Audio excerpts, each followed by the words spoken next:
through yourself, I would like to ask the Honorable Finance Minister, after the withdrawal of regulatory forbearance in 2015, the RBI conducted a detailed asset quality review, and this led to various adverse consequences for the MSME sector.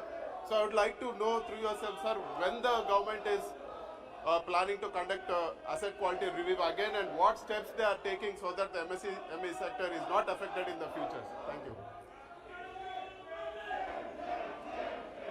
Sir, during the corona, we took several steps in order that the MSME gets immediate relief, inclusive of changing the definition. And since 2019, there have been several restructuring formulae given to MSME, and that has been conducted by the RBI under the RBI's guidelines. The stress in case of MSME was addressed through the emergency credit guarantee liquidity scheme that we offered, and it saw a great response from the MSMEs themselves. And that scheme is now being expanded to 1.5 lakh crores more. Therefore, what was 3 lakh up to 3 lakh crores given as a security, a guaranteed loan, now has been expanded by another 1.5 lakh crores. So up to 4.5 lakh crores guarantee is being given without security to give further liquidity through term loan or through working capital for the MSMEs.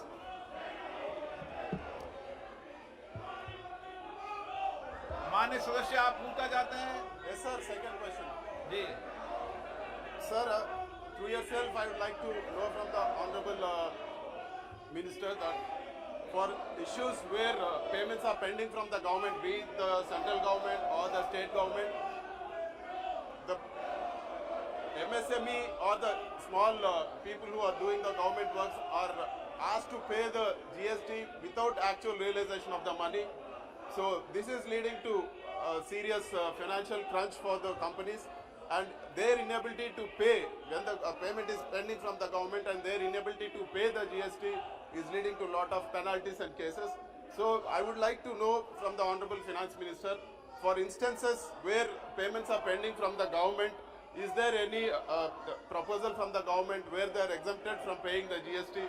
Because if the government himself is not paying the GST and just the billing is done, so I think it is not wise to ask the MSME or the people who have done the government contracts to pay the GST.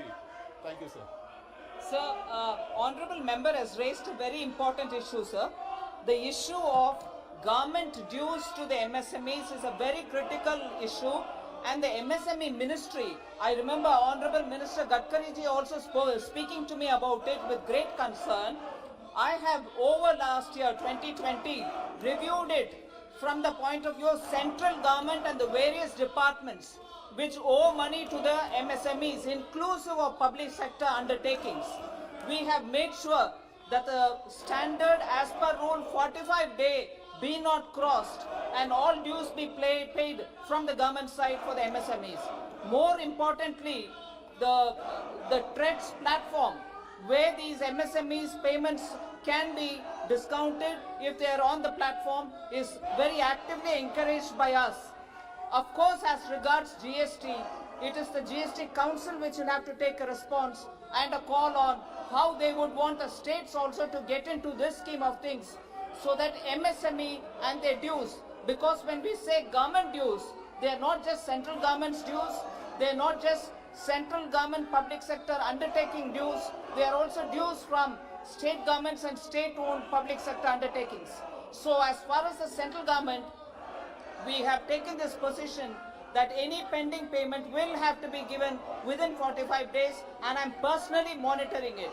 However, as regards GST payment, the GST Council is the final authority, and it is they who have to take a call.